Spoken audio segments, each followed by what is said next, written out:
மோகன். என்ன மோகன்? என்ன மோகன்? 24 hours டபுள் கொடுக்குறேன் நீ எனக்கு. ஏண்டா இந்தியாவுக்கு வந்து இப்ப ஃபீல் பண்றேன். கொஞ்சம் கூட மரியாதை தெரியாம நடக்கிறேன் நீ. என்ன வேற எப்படிதான்டா சொல்றது? துரை தூங்குறார், துரை படிச்சுக்கிட்டு இருக்கார் அப்படின்னு சொல்லு. இனிமே அப்படியே சொல்றேன். எதிர்கிட்ட காலம்புற எங்க வந்து உன் கல்யாண விஷயமா ஏற்பாடு செய்திருக்கிறேன்.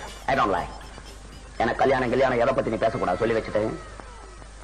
எனக்கு கல்யாணம் பண்ணதுக்கு ஃபேர் கேர்ள் இந்தியாவிலே கிடையாது, எனக்கு நல்லா தெரியும். வேற எங்க பாத்துருக்கிற? பிரான்ஸ்ல ஒரு கிளப்ல இருக்கவளை ஃபிக்ஸ் பண்ணிருக்கேன். அவ்வளவுதான் மேரேஜ் பண்ண போறேன். எனக்கு தமிழ்நாட்டு பொண்ணு தேவையில்லை.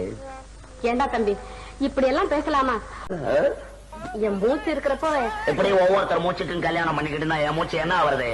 மோகன் நீ கல்யாணம் செய்துக்குத்தான் வேணும். பெரிய தொல்லை, பெரிய தொல்லை. கல்யாணம் செய்து கொண்டுதான் மனிதன் வாழ்க்கை நடத்த வேண்டும் என்பது இந்த நாட்டு சட்டம். முட்டாள்தனமான சட்டம்.